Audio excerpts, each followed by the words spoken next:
皆さんこんばんは、ひろみです。今日も一日お疲れ様でした。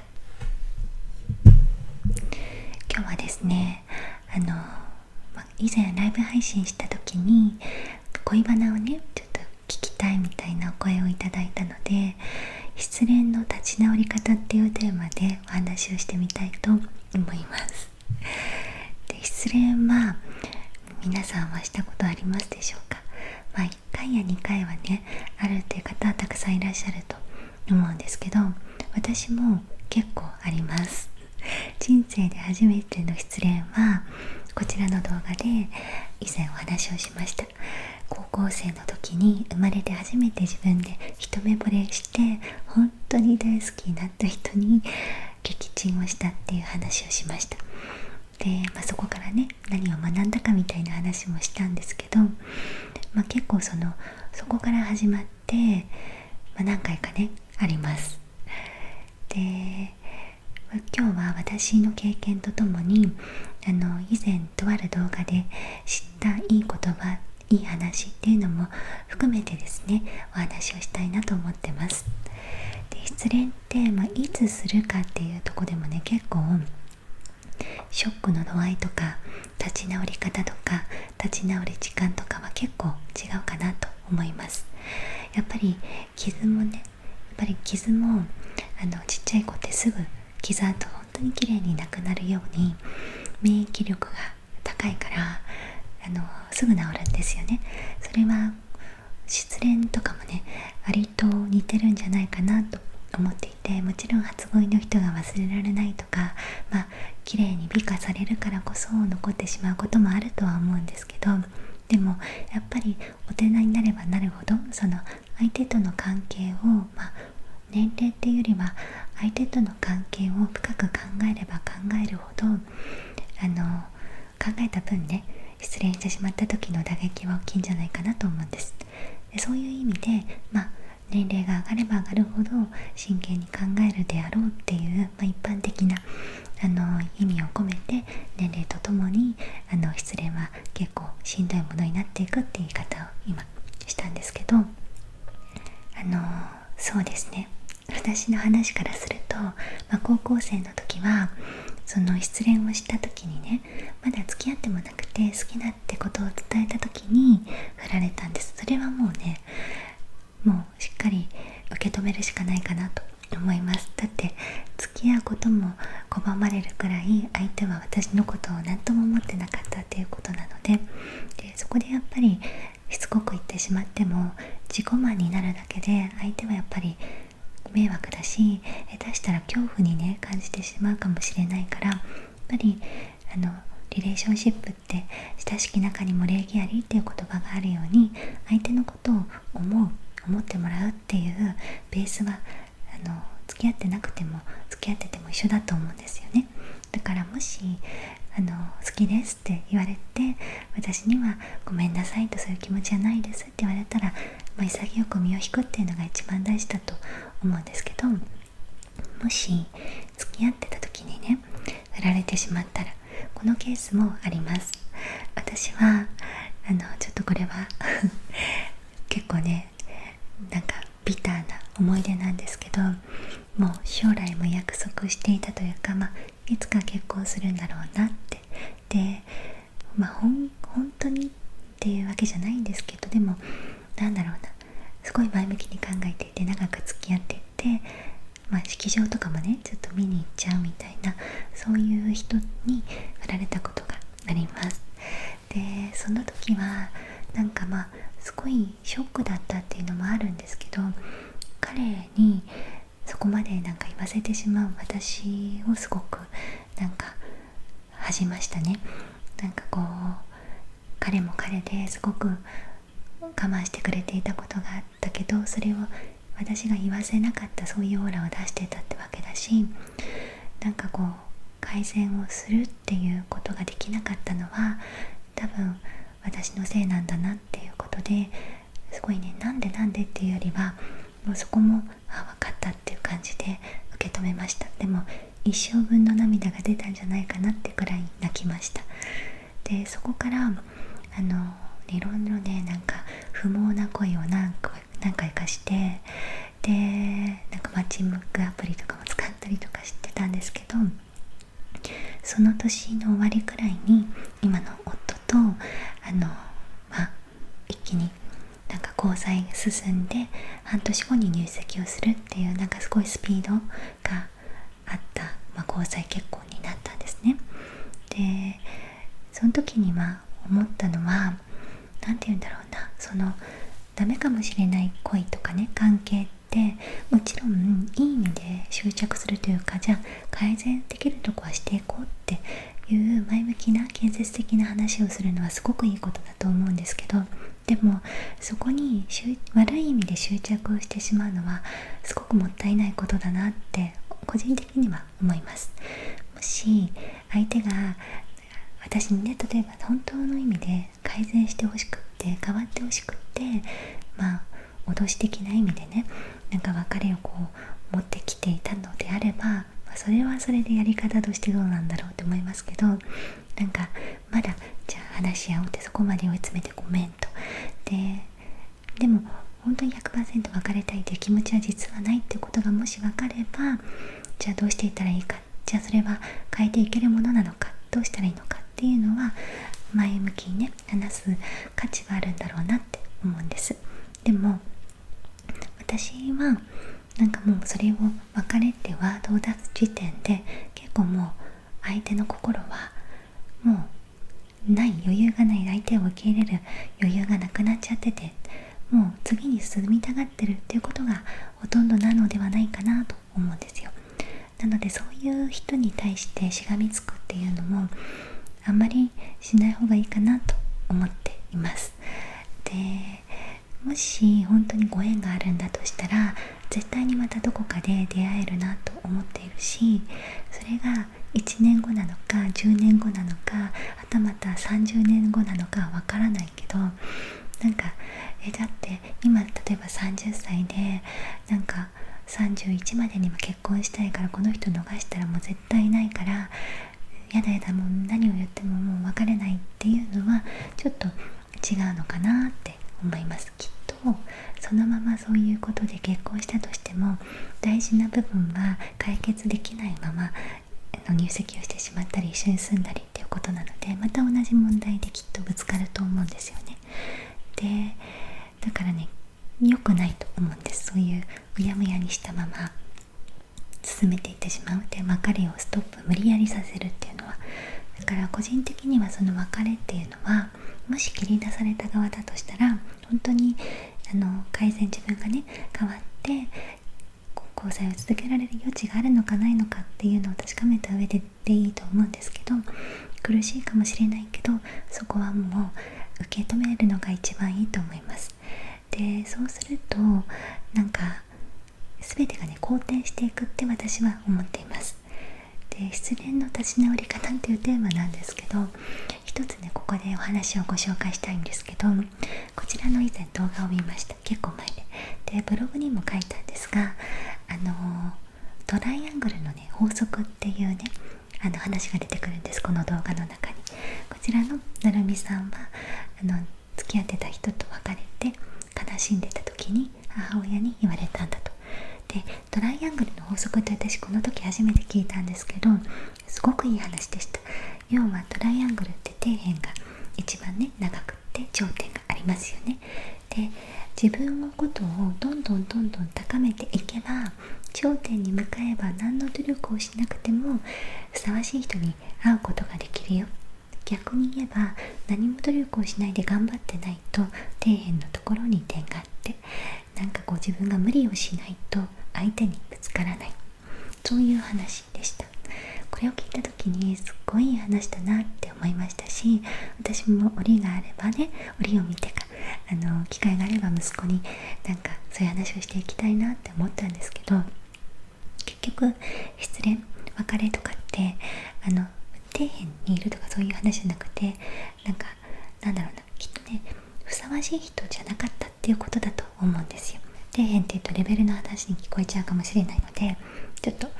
そこは置いといて、そのね違うフィールドにねいる者同士が頑張って付き合っていたっていうことだと思うんです。あるいは一緒の点だと思ってたけど、どっちかが成長しちゃったりとかね、環境変わったりとかね、変化を起こして一緒に上がっていけなかったっていうことだと思うんですよね。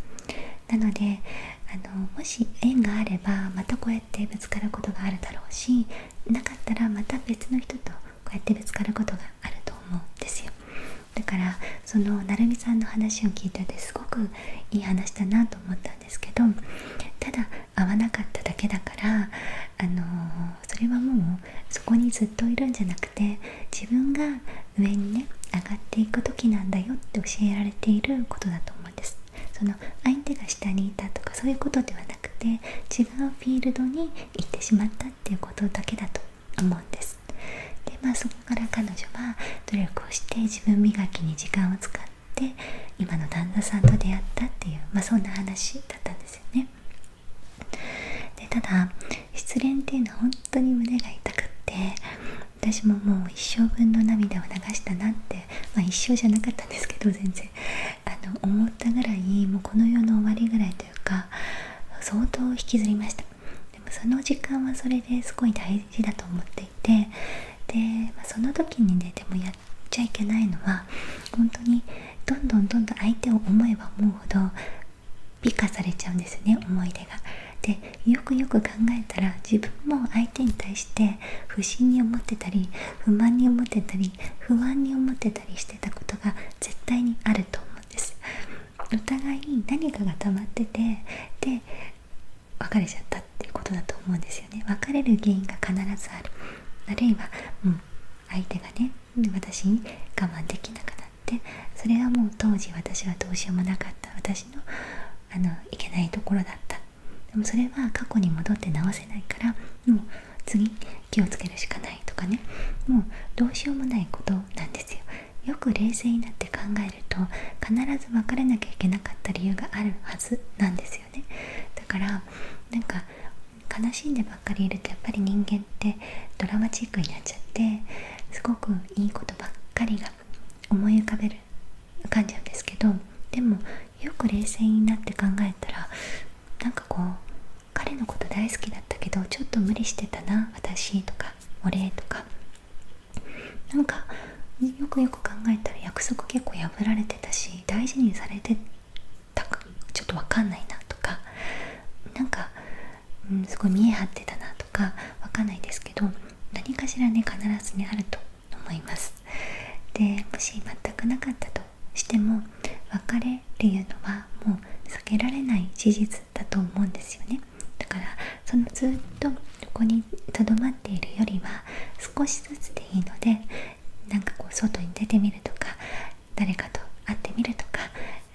自分の好きなことをやってみるとか、好きなこと見つからなかったらとりあえずいろいろと時間を一人で使わないようにするっていうのはすごいおすすめの方法です。一人でいるとやっぱりドラマチックになっちゃうから、あえて無理やり外に出てみるっていうね、それでも忘れられない恋っていうのはあると思います。でもそうやっていくうちに必ずこういう三角形の話に戻りますけど、ミートする人が絶対に出てくると思います。でいい人が見つからないって人は結構動いてない人が多いような印象が私にあります。で私も実際自分の経験で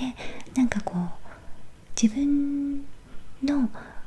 時間なのに自分のために使えてなかった時って一瞬の恋で終わってたりとか、違うなって感じるけどなんとなく付き合っちゃったりとかっていうあんまりいい恋愛をしてませんでした。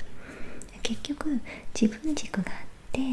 その軸を登っていくことによってジャストミートするのが運命の人なのかなって個人的には思っているので、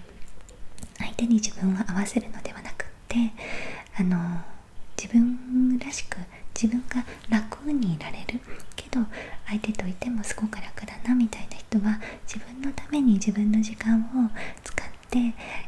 生きていると動いていると必ず出会うんじゃないかなと私は自分の経験を得て思っています。で別れっていろんな別れがあって、失恋って言いましたけどいろいろなね悲しい別れもあると思うんです。で、この間見たね Amazon プライムのドラマがすごくいいドラマだったので、最後にその話をしたいと思います。モダンラブっていうシリーズのドラマです。これ Amazon プライムのオリジナルかな。シーズン1もすごく良かったんですけど、シーズン2の1作目の話です。これは旦那さんがね、愛する旦那さんを病気で亡くしてしまって、再婚して幸せに暮らしている女医さんの話なんです。で、その女医さんはでもどうしても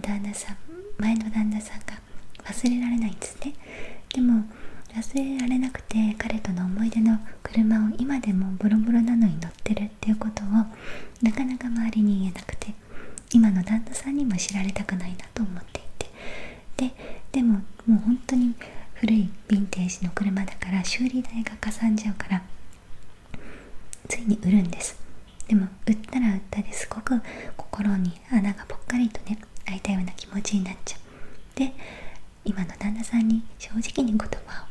伝えるんですね。自分がどれだけ前の旦那さんを思っていて愛していて、だからこそ売りたくなかったし、実は今でも前の旦那さんのセーターを取ってて時々匂いを嗅いでるんだなとね話をするんです。で、ちょっとネタバレになっちゃうので、見たい人はこの辺にちょっとしてスキップしてほしいんですけど、その時に今の旦那さんが優しくね包み込んでくれるんですけど、そういうね、君がどれだけ前の旦那さんのことを愛していたかって知ってると。で、悲しみは消えていくけど、薄れていくけど、愛情は薄れることはないと。だからそのままでいいんだよって、そういう君が好きだって、愛してるって言ってくれるんですね。なんて素晴らしい言葉なんだろうと思って、で、私もね、そういうシチュエーションになったらそういうことを言いたいなって思いましたね。で、悲しみはもう本当に少しずつだけど薄れていくけど、その人への親しみとか慕う気持ちとか愛情は絶対になくならないし、それだけ思われるっていうのは尊いことだと、相手にとっても。で、そういう愛情すらもやっぱり薄れていってしまうのは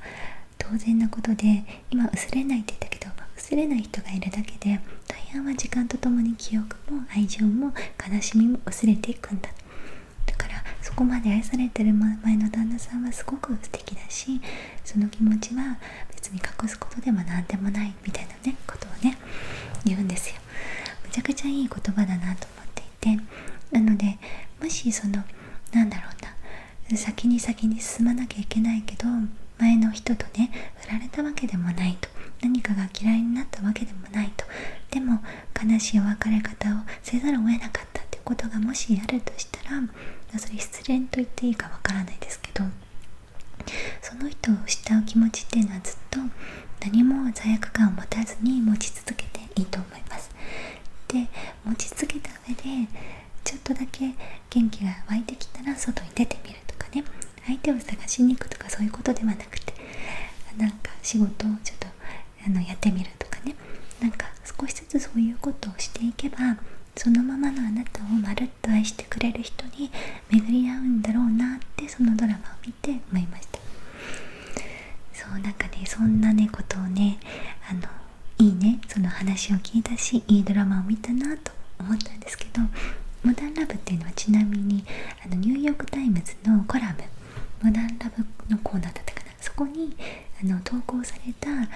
ィクションだかノンフィクションだかわからないですけど、投稿されたいい話っていうのをドラマ化したものなんです。すごいね、面白い話がたくさんあるし、面白いシチュエーションのものもあるし、でも全て心が温かくなるような、そんな内容なので、興味がある方はぜひ見てみてください。はい、ということで今日は私の経験ととあるお話をもとに考えてみた失恋の立ち直り方についてお話をしてみました。皆さんも